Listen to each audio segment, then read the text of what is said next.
UP और उत्तराखंड की खबरों के लिए एबीपी गंगा को सब्सक्राइब करें और बेल आइकन दबाएं। नमस्कार, स्वागत है आप सभी का। आप देख रहे हैं गंगा प्राइम, आपके साथ मैं हूं राजीव ढोंडिया। सबसे पहले सबसे बड़ी खबर, हाथरस केस पर यह सबसे बड़ी खबर है।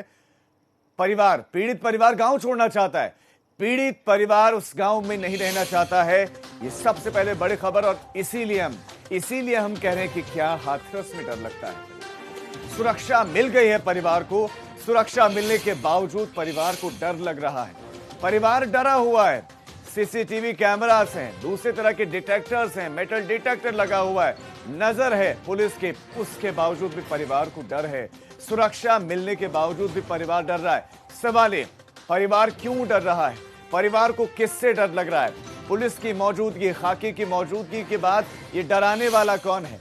वो कौन है जो डर का माहौल पैदा कर रहा है और जिससे परिवार वाले डरे हुए हैं? लगातार हो रही पंचायत तकलीफ देह है। परिवार का कहना है कि जो लगातार पंचायत हो रही है वो तकलीफ देह है। और प्रशासन ने कल ही पीड़िता के घर पर सीसीटीवी कैमरा लगाया है।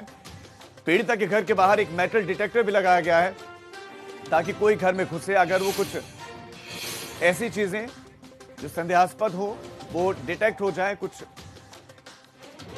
अगर कोई गलत गतिविधियां और गलत इरादे से जाता है, तो अगर कुछ इस तरह की चीजें लेकर जाता है तो मेटल डिटेक्टर उनको पकड़ लेगा।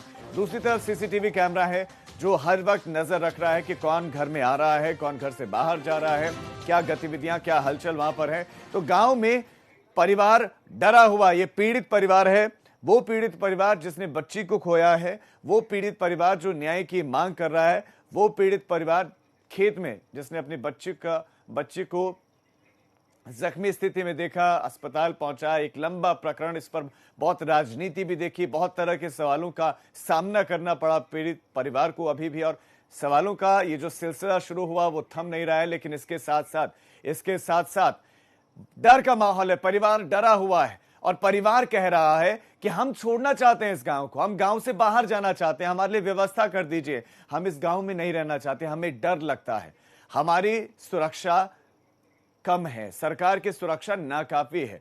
उनको डर लग रहा है कि पुलिस वाले यहां पर हैं, लेकिन बावजूद इसके वो डरे हुए हैं। कौन डरा रहा है? क्या पुलिस से डर लग रहा है? क्या प्रशासन से डर लग रहा है? या विशेष समुदाय से डर लग रहा है? क्योंकि ये पूरा का पूरा मामला ये जाती है सौहार्द बिगाड़ने की कोशिश भी इसमें हुई है। अब इस बीच में परिवार अब ये कह रहा है कि उनको डर लगता है, पुलिस की सुरक्षा है लेकिन वो नाकाफी। आपको सुनवाते हैं कि परिवार वालों का डर क्या है। यही कहा कि तो उन्होंने मतलब कर रखी है, बहुत बढ़िया, पर आगे चल के हमें दहशत है क्योंकि हमारे बाल बच्चे हैं, बेटी संग में इतना अत्याचार किया है और फिर भी उन लोगों ने कहा कि तो कोई वो ना करी, तो कम से कम दहशत तो है। तो आदमी घबरा के क्या कर सकते हो, क्योंकि चारों लंग को दबाव है। कोई ऐसा ना है कि कहा तो बेटी बेटा के पीछे कहा तो कोई और पीछे कोई घटना को अंजाम दे दे, तो हम लोग तो हाथ में नहीं गए, अभी भी रह रहे हैं, ऐसा का तो पीछे भी रह जाएंगे। तो हमें तो यहाँ से चले जाएंगे, भीख मांग लेंगे, मेहनत मजदूरी कर लेंगे। जाएंगे मतलब?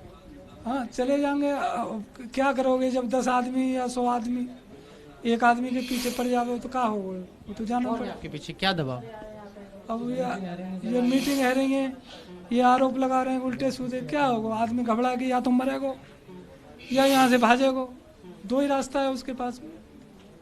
क्या आप जाने की बात कर रहे हैं यहाँ से? हाँ चले जाएंगे हम, यहाँ रहेंगे नहीं। कहाँ जाएंगे? कहीं नात रिश्तेदारी में रह लेंगे जहाँ अपनों, फिर कहीं। तो पिता की बात आपने सुनी जो कह रहे हैं कि आज तो पुलिस वाले हैं लेकिन कल तो नहीं होंगे।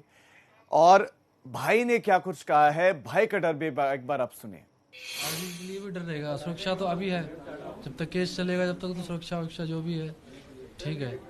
आगे के लिए, आने वाले समय के लिए, क्योंकि आदमी एक बार बदला जरूर लेता है, कभी भी ले बदला जरूर लेगा वो। तो आपको डर है, दबाव महसूस? नहीं, डर तो है।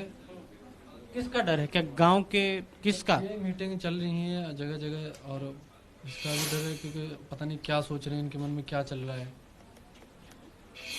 तो यहाँ से चले जाएंगे तो आपको लगता है सब ठीक हो जाएगा? तो उनका फिर राज हो जाएगा यहाँ पे, जब कोई नहीं रहेगा नहीं तो। दिखाई नहीं देंगे तो फिर उनके अंदर कोई वो नहीं रहेगा, फिर वही लोग रहेंगे।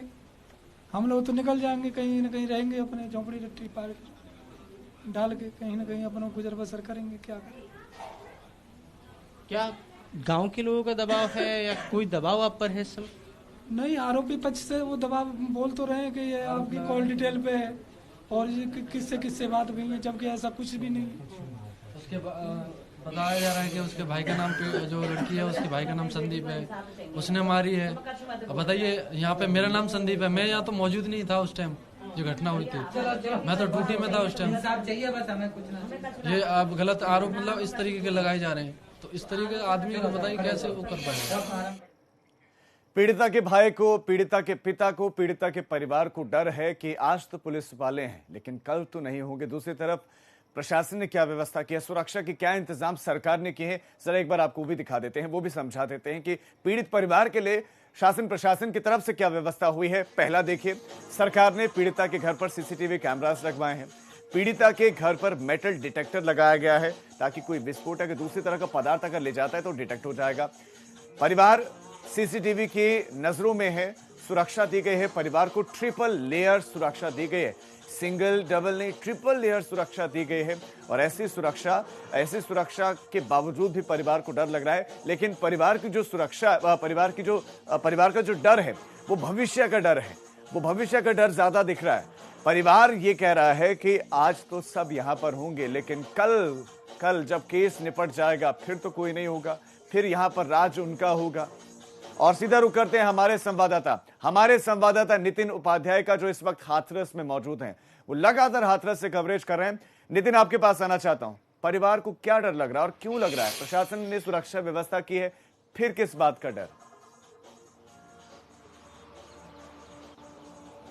देखिए, बिल्कुल देखिए, परिवार ने एबीपी गंगा के कैमरे पर कहा है कि उनको डर है और इसलिए उनका ये कहना है कि चूंकि अभी मीडिया है, अभी पुलिसकर्मी है, इसलिए वो सुरक्षित हैं। और ऐसे में लगातार पड़ोसी गांवों में पंचायतों का दौर चल रहा है, इसलिए उनको लग रहा है कि वो अपने आप को सुरक्षित महसूस नहीं कर रहे हैं। और जब कोई भी नहीं रहेगा उनके पास तो वो अपने आप को अकेला पाएंगे और कहीं ना कहीं उन पर जानलेवा हमला हो सकता है, या वो कहीं ना कहीं एक डर का जो माहौल है वो कहीं ना कहीं पीड़ित परिवार के चेहरे पर साफ महसूस किया जा सकता है। लेकिन वहीं दूसरी तरफ जो आरोपी पक्ष है वो कह रहा है कि सबसे ज़्यादा डर हमें है और हम सबसे ज़्यादा पीड़ित हैं।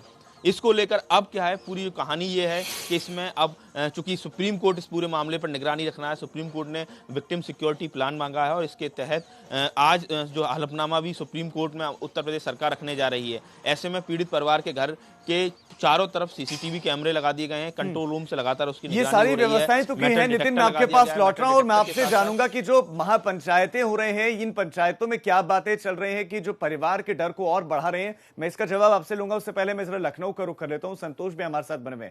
संतोष, पुलिस प्रशासन क्या कर सकता है ऐसे वक्त में? सबसे बेस्ट वो ये कर सकता है कि परिवार को सुरक्षा दे। 3 लेयर प्रोटेक्शन दी गई है, सीसीटीवी लगाए गए हैं, मेटल डिटेक्टर आज से पहले इस तरह क्या किसी पीड़िता के घर पर मेरी नजर में तो कभी नहीं आया, लेकिन लगाए गए। उसके बावजूद भी परिवार डर रहा है। देखिए, परिवार की सुरक्षा को देखते हुए ही हाथरस में डीआईजी रैंक के अधिकारी शलभ माथुर को लगाया गया और जो शलभ माथुर को भेजा गया उनको स्पष्ट निर्देश दिए गए कि परिवार की सुरक्षा को सुनिश्चित कराएंगे। और अगर परिवार को अगर उसके बावजूद भरोसा नहीं हो रहा है तो ये कहीं ना कहीं वहाँ के बिगड़े हुए माहौल के लिए जिम्मेदार है। और सबसे बड़ी बात हमको डीएम हाथरस के द्वारा जो बयान दिया गया कि आज मीडिया है, आज लोग हैं, कल चले जाएंगे तब क्या होगा, यही वो डर है जो परिवार को सता रहा है। और संतोष, इस डर को कहीं जिलाधिकारी जो पहले आए थे, जो उनका बयान वायरल हुआ था कि वही तो नहीं है कि आज तो मीडिया है, आज तो पुलिस वाले हैं, लेकिन कल तो नहीं होंगे, कल तो हम होंगे, तो क्या इसने भी डर को बढ़ाया है? देखिए, बिल्कुल, अगर जिले का अधिकारी, जिले का सर्वा, जिले का सबसे बड़ा अधिकारी अगर ये बात कह रहा है कि आज ये लोग हैं, कल नहीं रहेंगे, कल हमें और आपको रहना है, तो कहीं ना कहीं वहीं से इस डर की शुरुआत हुई। परिवार को तमाम सुरक्षा के इंतजाम किए गए लेकिन भरोसा नहीं हो पा रहा है क्योंकि जिले का डीएम पहले ही उनके अंदर डर का जो बीजारोपण है वो जिले का डीएम कर चुका था कि आज ये लोग हैं, कल चले जाएंगे तब क्या होगा। तभी से इस परिवार को शायद दहशत आई होगी कि अगर जब लोग चले जाएंगे तब हमारे क्या होगा, क्योंकि हमें इसी गांव में रहना है। उन्होंने गांव के 4 लड़कों को जो नामजद किया है, उनकी बेटी के साथ रेप और हत्या के मामले में वो चारों लोग जेल में हैं। तो जाहिर है कि गांव में रंजिश रही होगी, रंजिश बढ़ी होगी। जो जातीय संघर्ष जिसको कि राजनीतिक दल बढ़ाने की कोशिश कर रहे हैं, पीएफआई जैसे जो विघटनकारी संगठन है, और इसी में मैं समझूंगा आपसे कि इसमें राजनीतिक दलों का योगदान कितना है जातीय संघर्ष को बढ़ाने में।